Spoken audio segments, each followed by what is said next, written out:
Hey guys, so today I wanted to make a video about the RuneScape 2007 servers and some of the money making methods that I could think would be really good and some of the things that will probably not be that good.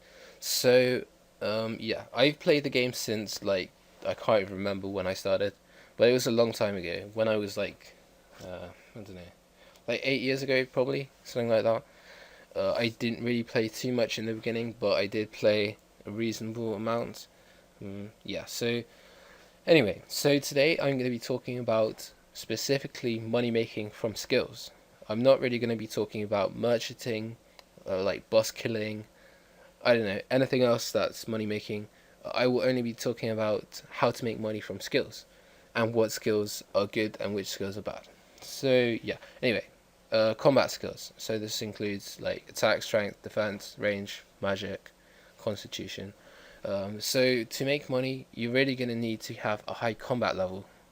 Um, uh, I would suggest at least level 50, maybe higher. So what you want to do with combat to make money, you really want to kill dragons because dragons give you dragon bones, and dragon hides. And the dragon hides, the good thing about dragon hides is that they will never fall below a certain value, and this value is always really high.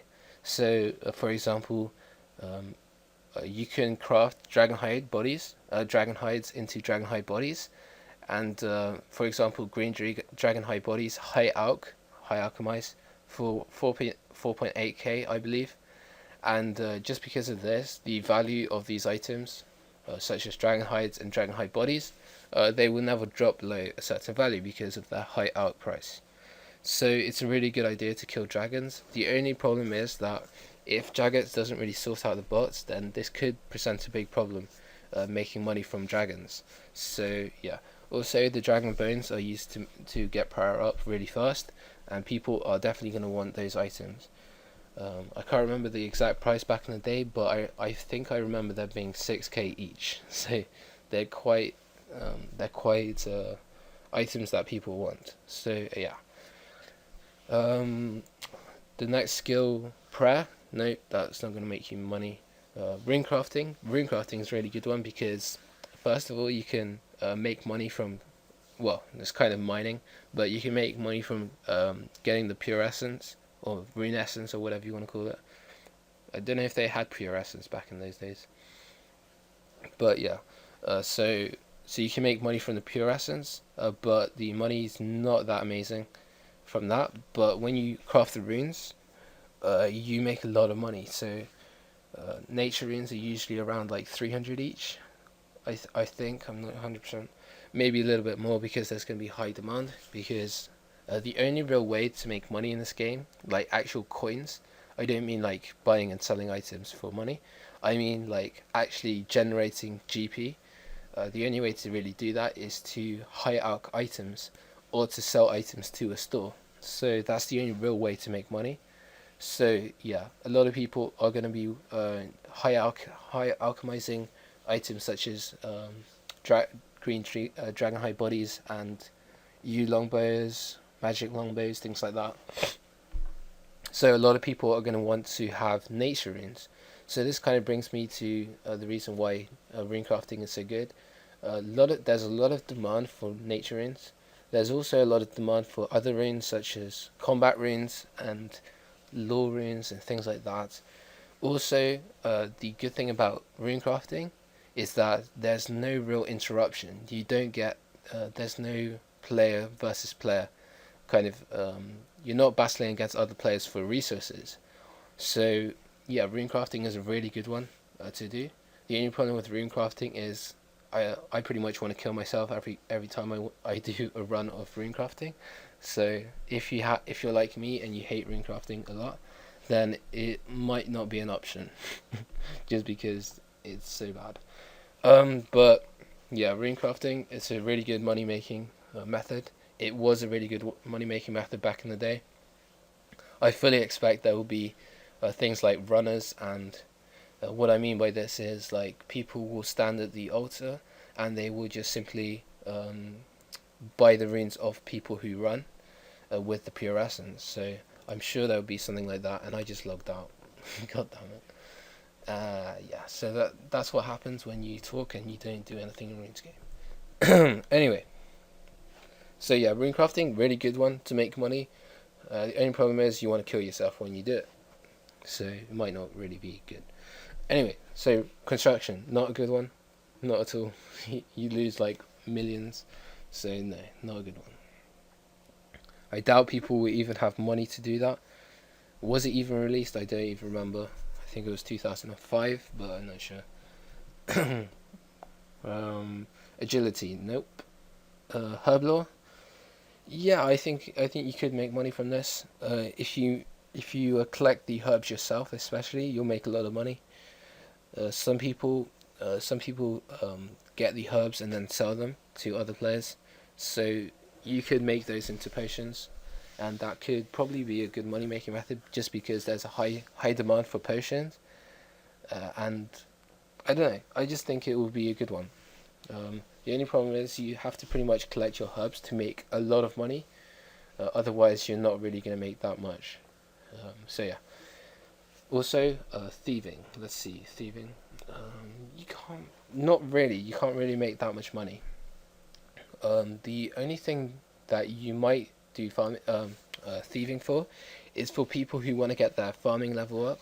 So the master farmer, some of you might know, the guy in Draenor, Dregnor, or whatever you want to call it. It's the west of Lumbridge. Yeah. So there's like a master farmer there, and if you pickpocket him, he gives you like a lot of low level seeds, and this can be good for players who want to get their farming level up from level 1 to like level 50 or something. Those people really do want to buy. I reckon they will want to buy things like seeds, like the low level seeds. So it can be a good idea to get your thieving level up just for those kind of people. The only problem is that thieving in the later levels is not really that much of a good money making method. Like for example, I don't know what the level is, but I think it's level 85 thieving. You can pickpocket elves, and they give like 200 GP each, and it's pretty ridiculous how bad money that really is. So yeah, thieving not really worth it. Only really for the potential farmers. If you pickpocket the master farmer.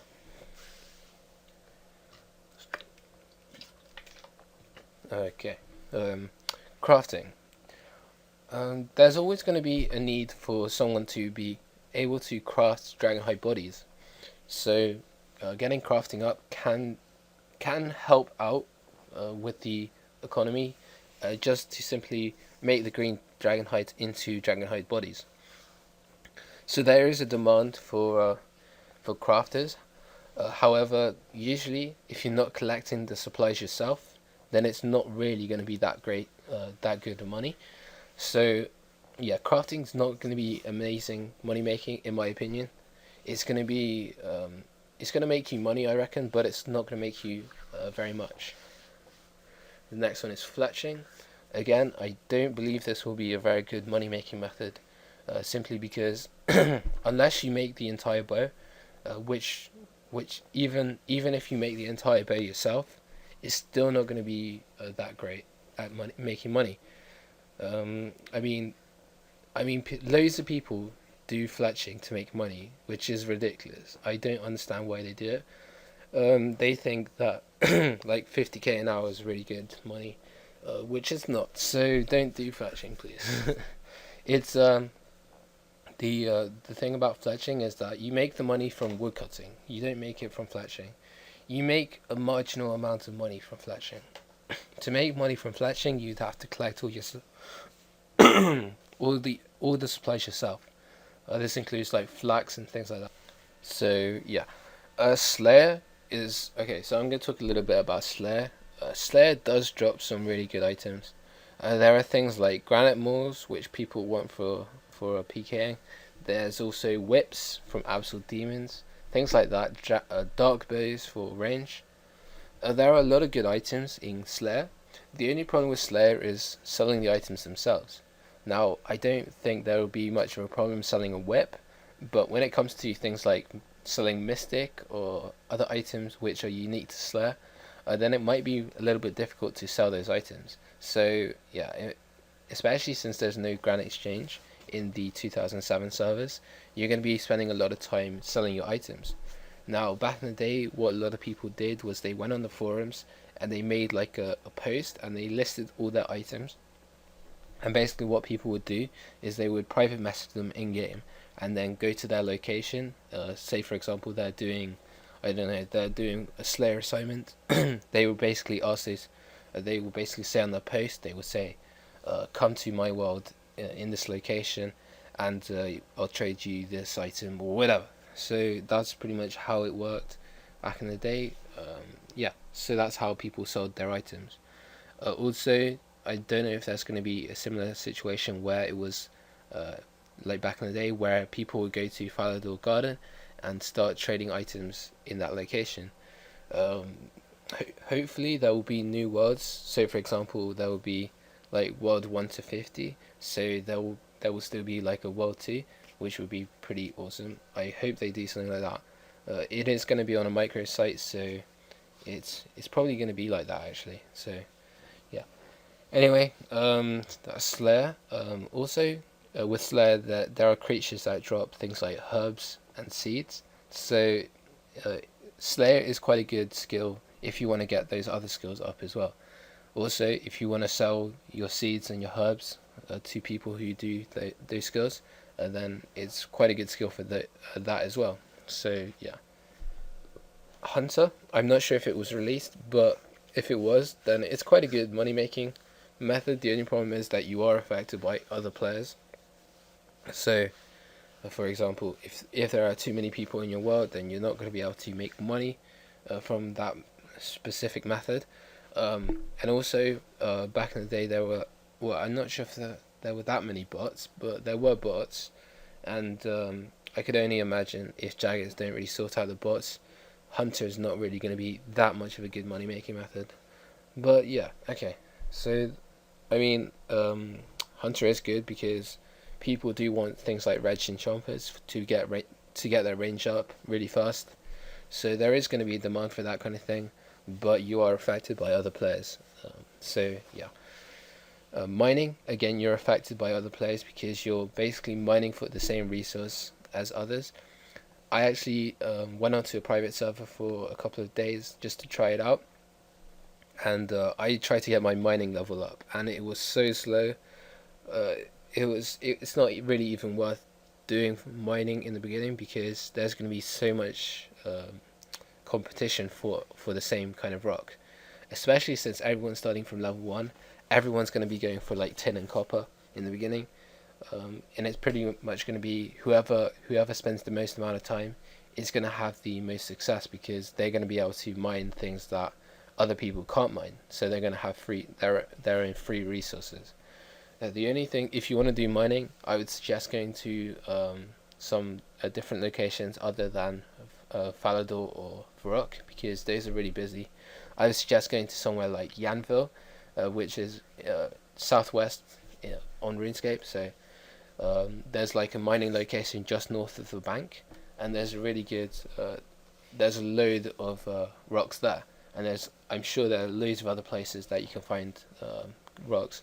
Also, I remember back in the day I would go mining in the wilderness so that was quite funny. Like level 13 wilderness, there's like a massive mine. There's that I don't know why I did that. That was probably a waste of time because the bank is so far away. But if you have a glory teleport or something like that, it might be worth doing. But to be honest, I don't really personally see mining being that much of a good skill, especially since when people get to like level 70 or level 85 for adamant or rune, it's not really gonna. I mean, there's gonna be a lot of competition for those items anyway. So I don't know. It's up to you. I don't personally think it's that good of a money maker. Then there's fishing. Fishing is I would say it's the most consistent money making method because food is usually a very stable kind of price. I mean, that's not really true today because Rocktail's kind of skyrocketed, but like back in those days, things like lobsters and sharks, they were pretty stable in price. they usually stayed around a decent price. So I can't even remember. I think it was like 300 each for lobsters and 1k each for sharks, something like that. But yeah, so hopefully, I mean, they should stay around the same price. Also, because you're not really competing for fishing spots, because it's not really affected by the amount of players that are fishing. It's just it randomly changes spots every so often. So fishing is a good one because there is no competition with other players. So yeah. What else? Okay, cooking not really that great, to be honest. I think you actually lose money because the raws are more expensive than the cooked. Oh, for fuck's sake! It's so annoying when it logs out. Has to like. Ugh. Yeah, so cooking not really a good one, but to be honest, in the beginning, I do believe there will be a lot of demand for sharks, lobsters, like cooked food. I reckon there will be a lot of demand for those items. So the price might be high in the beginning, but down the line, I think the prices will go down for cooked items and up for raw food. So yeah, fire making, nope, not a money maker at all. You lose money pretty much all the time. Wood cutting, now wood cutting is kind of a strange one because it is affected by other players, but it's not really. So um, so for example, if you have a tree and it's just there and you're not chopping it, it will never disappear. Fishing spots, they change randomly. It doesn't matter if there's someone on it or there's no one on it. It's gonna change randomly, but the tree, it always stays. So if you have like two or three yew trees or magic trees, if everyone's chopping those trees, that it's gonna go down. It's gonna be You're gonna get affected by other players cutting those trees. So you kind of are affected, but at the same time, you're kind of not. So it's I don't know. It's in between mining and fishing, I would say, in the effectiveness of making money from it. Also, the logs are in high demand because to getting the logs will make the longbows, which are used to make the money uh, by high alchemy. So yeah, it's a really good one to get because there's a lot of demand for logs. So, but at the same time, it's not the best one. I would say it's in between fishing and mining. I'd say fishing is probably the best, and then woodcutting, and then mining. So yeah, the last one is farming. So farming is it's a strange one because in the beginning you won't really make any money. You'll basically be planting like potatoes and shit like that, and it's not really going to be good money until you can make things like rana seeds, rana herbs, sorry, and things like that, and you can make potions. So it's kind of like if you can get your herb lot up as well, then it's a good money making method. Even getting the herbs themselves from farming, it's a slow process. So it's not it's something that you can do on the side. It's kind of what it is right now, where people they do like toadstool seeds or things like that, just to make money on the side, just like farming every hour or something. So yeah, it can be a good money making on the side, just to make that little bit of extra money. So yeah. Anyway, guys, that's pretty much it. I think I've talked for like way too long about crap. I don't know. But yeah, so that's pretty much it, guys. Thank you for watching. Hope you enjoyed, and I'll see you in the next video.